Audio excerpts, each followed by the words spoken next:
మన పూర్ణిమ సిల్క్స్ లో కాదాంబరి కలెక్షన్స్ స్వచ్ఛమైన కంచి పట్టు చీరలు. వివరాలకు కాల్ చేయండి.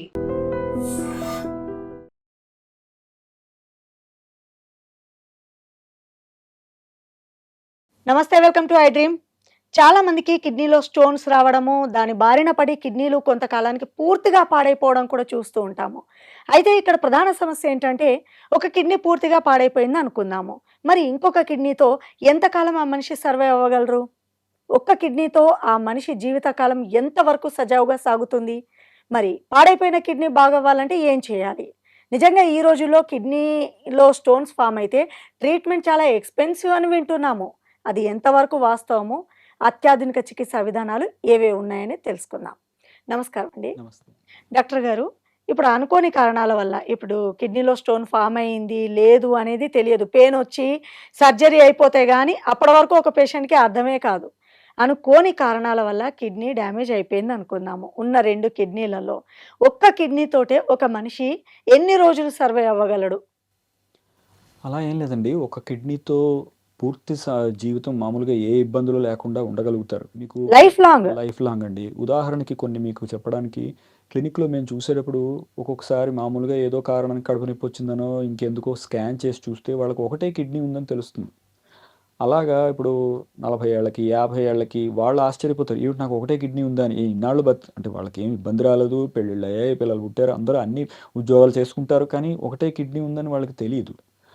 కొంతమందికి 2 కిడ్నీలు ఉంటాయి గానీ, ఒకటి పూర్తిగా చిన్నదైపోయి అసలు పని చేయకుండా ఉంటుంది. రెండోది కొంచెం పెద్దదయ్యి కాంపెన్సేటరీ హైపర్ట్రోఫీ అంటారు. కొంచెం పెద్దదిగా కనిపించి, అది పూర్తిగా దీని పని కూడా అదే చేస్తూ ఉంటుంది. సో, ఒకటే కిడ్నీ ఉన్నంత మాత్రాన ఏదో ఇబ్బంది అవుతుందన్న ఇదేం లేదు. ఇంకొకటేంటంటే, మనం కిడ్నీ ట్రాన్స్‌ప్లాంట్ చేస్తాం కదా! హ్మ్. ట్రాన్స్‌ప్లాంట్ చేసేటప్పుడు డోనర్ ఉంటారు. కిడ్నీ ఇచ్చేవాళ్ళు. వాళ్ళు మరి ఒక కిడ్నీ ఇచ్చేస్తే వాళ్ళు ఇచ్చేసిన వాళ్ళకి ఇంక ఒకటే మిగులుతుంది కదా! అయినా గాని వాళ్ళకి జీవితకాలం తగ్గిపోతుందనో, ఇంకేదో ఇబ్బందొస్తుందనో అంటే అంటే ఆ దానం అది ఇబ్బందవుతుంది కదా! అంటారు కదా! ఒకే కిడ్నీతో ఎంతకాలం బతుకుతావురా నువ్వు అని అలా మామూలుగా పెద్దవాళ్ళు చెప్తూ ఉంటారు. సో లేదండి. అలా ఏం లేదు. ఆ! మామూలుగా ఆ కిడ్నీ ఆరోగ్యకరంగా ఉంటే ఒక్క కిడ్నీతో ఒక్క అయినా గూడా మనిషి కిడ్నీతో హ్యాపీగా బతకొచ్చు. హ్యాపీగా బతకవచ్చు. ఏ ఇబ్బంది ఉండదు. లాంగ్ టర్మ్ స్టడీస్‌లో ఏం తెలుస్తుందంటే కొంచెం బీపీ వచ్చే అవకాశం కొంచెం ఎక్కువుంటుంది. మిగతా వాళ్ళతో పోల్చుకుంటే క్రానిక్ కిడ్నీ డిసీజ్‌కి గాని కొంచెం ఇది అవకాశం కొంచెం 2 కిడ్నీలు ఉన్న వాళ్ళతో పోల్చి చూస్తే ఒకటే కిడ్నీ ఉన్న వాళ్ళకి కొంచెం ఎక్కువ. కానీ వాళ్ళేం చేస్తారంటే ఒకటే కిడ్నీ ఉందని తెలిసిన తర్వాత నుంచి రెగ్యులర్‌గా డాక్టర్‌కి చూపించుకొని ఏదైనా ఇబ్బందొస్తుంటే తొందరగా దాన్ని అడ్రెస్ చేస్తారు కాబట్టి యాక్చువల్‌గా వాళ్ళకి ఏ ఇబ్బందులుండవు. మా కిడ్నీ ట్రాన్స్‌ప్లాంట్ దాంట్లో డోనర్స్ ఉంటారు కదా! వాళ్ళని కూడా చూస్తుంటాం మేము. ఎందుకంటే ఒక కిడ్నీ వాళ్ళ దగ్గర నుంచి తీసి ఇంకోళ్ళకి ఇచ్చిన తర్వాత ఫాలో అప్ అవుతాం కదా! వాళ్ళందరూ చక్కగా ఉంటారు. ఏ ఇబ్బందులుండవు. ఉద్యోగాలు చేసుకుంటారు, ఆటలాడతారు, ఈ టెన్నిస్‌లు ఇలాంటివి ఆడేవాళ్ళున్నారు. అన్నీ మామూలేనండి. ఏ ఇబ్బంది ఉండదు వాళ్ళకి. విన్నారా వ్యూవర్స్? 2 కిడ్నీలో ఒక్క కిడ్నీ పాడైపోయినా ఇంకో కిడ్నీతో హ్యాపీగా బతికేయొచ్చంట. భయపడకండి, పానిక్ అవ్వకండి. అయితే డాక్టర్ గారు, ఇప్పుడు మీరు అంటున్నారు గదా!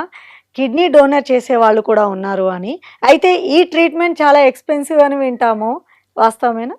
ఎక్స్‌పెన్సివ్ అంటేనండి మామూలుగా అది అంటే రిలేటివ్ టర్మ్ అది. మామూలుగా ఎలా చెప్పాలో నాకు తెలీదు గానీ, 2 సర్జరీలు చేయాలి కదండీ! ఇప్పుడు డొనేట్ చేసే వాళ్ళకి పొట్ట కోసి కిడ్నీ బయటికి తీయాలి. తీసుకునే వాళ్ళకి ఈ కిడ్నీని మళ్ళీ అందులో పెట్టాలి. సో, 2 సర్జరీలు చేయాల్సుంటుంది. డొనేట్ చేసే వాళ్ళకి ఇక తీయడం తర్వాత ఇంక మామూలుగా జనరల్‌గా బీపీ, షుగర్ ఇలాంటివేమైనా ఉంటే కంట్రోల్ చేయడం, రికవర్ అయ్యే వరకు చూడడం. రిసీవర్‌కి మాత్రం అంటే రెసిపియంట్‌కి మాత్రం ఇమ్యూనో సప్రెషన్ ఉంటుంది. కొంచెం కాంప్లికేషన్ రేట్ ఎక్కువుంటుంది కదా! అంటే ఇప్పుడు ఈ కిడ్నీ పెట్టేటప్పుడు అది రిజెక్ట్ అయిపోకుండా చూసుకోవాల్సిన మందులు, ఆహ్, నేటివ్ కిడ్నీ డిసీజ్‌కి సంబంధించిన కాంప్లికేషన్సు, ఆ డయాలిసిస్ అవసరమైతే అవి, ఇవన్నీ కలిపి చూసేసరికి అది కొంచెం మిగతా వాటితో పోల్చి చూస్తే కొంచెం ఎక్కువలా అనిపిస్తుంది గానీ, మామూలుగా క్వాలిటీ ఆఫ్ లైఫ్ పద్ధతిలో చూస్తే అంటే వాళ్ళ జీవితంలో ఎన్ని మార్పులొచ్చాయి. ఇప్పుడు డయాలిసిస్ వారానికి 3 సార్లు చేయాలంటే ఆ ఖర్చవుతుంది కదండీ! అది జీవితాంతం ఉంటుంది. దాంతో పోల్చి చూసుకుంటే జీవితాంతం.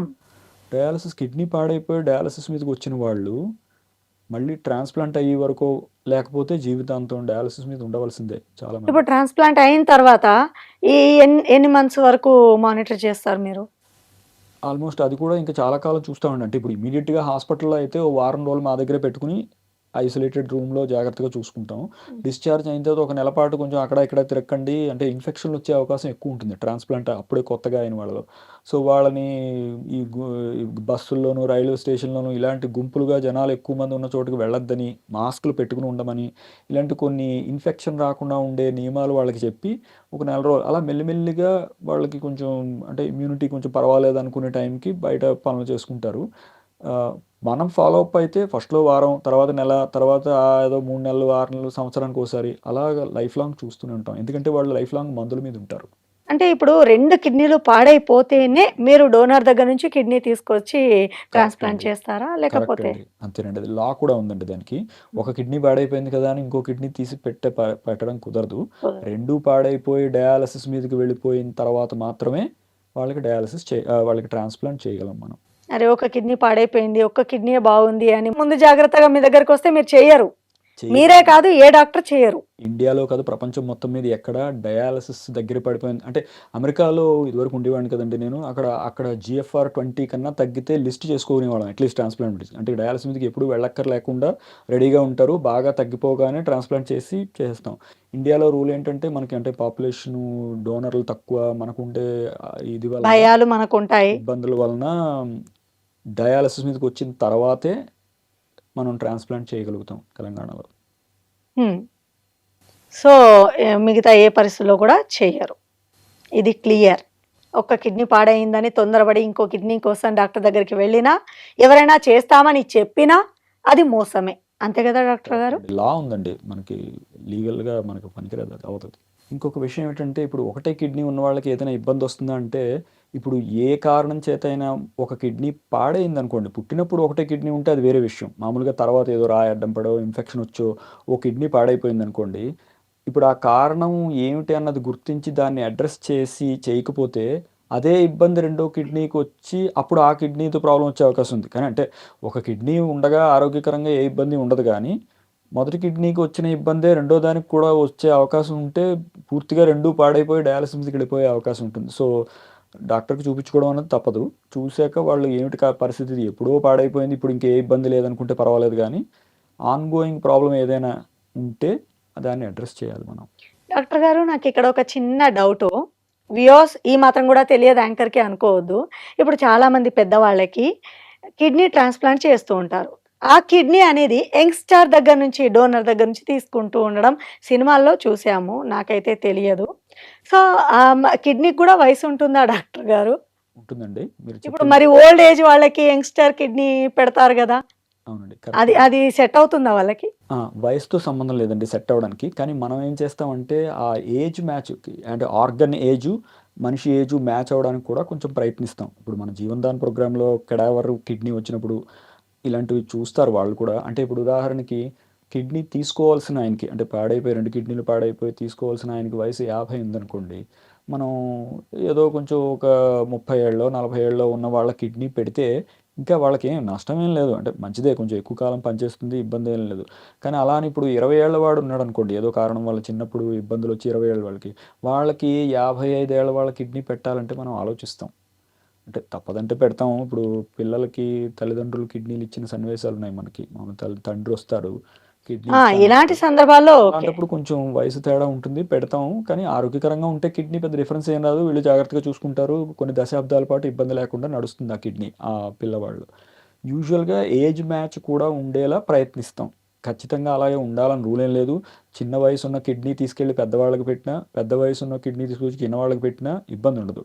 మరీ ఎక్కువ వయసున్న డోనర్‌ల కిడ్నీ తీసుకొచ్చి బాగా చిన్నవాళ్ళకి పెట్టడానికి ప్రయత్నించం మనం. ఎందుకంటే మళ్ళీ దానికి కూడా ఏజ్ ఉంటుంది కదా! అప్పటికే ఒక 60 ఏళ్ల పాటు ఉన్న కిడ్నీ తీసుకెళ్ళి 20 ఏళ్ల వాళ్ళకి పెడితే ఇది పూర్తిగా వాళ్ళకి ఉంటుందో లేదో అని అనుమానం కొద్దీని. అంతకన్నా ఇంకో విషయం ఏమిటంటే మీరు ఇదే సన్నివేశంలో బాగా చిన్నపిల్లలు ఉన్నారనుకోండి, వాళ్ళకి అడల్ట్ కిడ్నీలు గమ్ముని కడుపులో చోటు లేక పెట్టడం కష్టమయ్యి అలాంటి ఇబ్బందులు కూడా ఉంటాయి. సో, అవి కూడా మామూలు అంటే కిడ్నీ సైజు వాళ్ళ హ్మ్. వాళ్ళ శరీరం సైజ్‌కి ఇప్పుడు అడల్ట్ సైజ్ కిడ్నీ మొత్తం కొంచెం ఎక్కువ చోటు ఆక్రమిస్తుంది కదా! అవును కదా! బాగా నిజమే. చిన్న పిల్లలకి. ఆ! సో, ఇలాంటప్పుడు ఏం చేయాలి? ఇలాంటి దానికి అంటే కొన్నాళ్ళ పాటు వాళ్ళని మేనేజ్ చేసి తర్వాత పెట్టడమా? ఇలాంటివన్నీ చూసి ఇలాంటి చేస్తారు. సందర్భాలు మీరు చూస్తూ ఉంటారా డాక్టర్ గారు? ఆ! మీ ఉంటాయండి. ఇయర్స్ అసలంటూ ఎక్స్పీరియన్స్ లో ఇలాంటి సందర్భాలు ఎన్ని చూస్తుంటారు మీరు? తక్కువండి. కొంచెం అంటే అంతలాగా అవసరం రాలేదు గానీ, అది అసలంటూ వస్తాయి ఇప్పుడు. ఎందుకంటే చిన్న పిల్లల్లో కూడా కిడ్నీ వ్యాధులుండి, వాళ్ళకి ఇబ్బందులొచ్చిన వాళ్ళు ఉంటారు కదా! వినడానికే మనం చాలా పెయిన్ఫుల్ గా అవును. ఉందండి. అవును. యెస్. వీళ్ళు ఇంకా చిన్నప్పుడే ఈ ప్రాబ్లమ్ వచ్చిందంటే లైఫ్ అంతా మెయింటైన్ చేయాలి గదండీ జాగ్రత్తలు. అవునండి.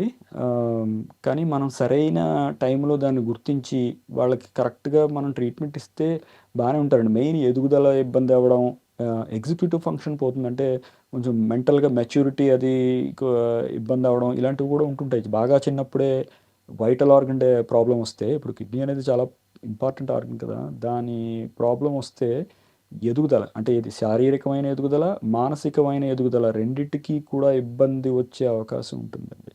Oh my God! Kidney problem ఏదో సర్టెన్ ఏజ్ వచ్చిన వాళ్ళకి లేదంటే ఓల్డ్ ఏజ్ పీపుల్‌కే వస్తది అనుకున్నాను. బట్ చిన్న పిల్లల్లో గూడా కిడ్నీ ట్రాన్స్‌ప్లాంటేషన్ జరుగుతుంది అనంటే వినడానికి చాలా అంటే భయంగా ఉంది, బాధగా ఉంది. సో, ఇలాంటి పిల్లలు హెల్తీగా ఉండాలని మనస్ఫూర్తిగా కోరుకుందాము. కానీ డాక్టర్‌ని మాత్రం ఎప్పటికప్పుడు కన్సల్ట్ అవ్వడం అయితే తప్పనిసరి.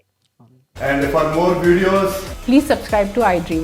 Please subscribe to iDream. Please subscribe iDream. And please subscribe to iDream. For more videos, subscribe to iDream. please like, share, and subscribe to the channel. Congratulations, iDream. subscribe to iDream. Subscribe to iDream. So subscribe to iDream Media. iDream ki iDream team అందరికి huge congratulations. Please subscribe iDream Media. Please subscribe to iDream. Subscribe iDream. Please subscribe to iDream. iDream అంటే నా కళల channel subscribe చేసుకున్న నోరు తిరుగుతలేదు, మీరైతే గంట గుర్తు కొట్టండి. For more such videos, please subscribe to iDream. Subscribe to iDream. Please subscribe to iDream. Please subscribe iDream Media. Please do subscribe to iDream. Please subscribe to iDream Media. For best entertainment and information, please subscribe iDream. And don't forget to subscribe to iDream.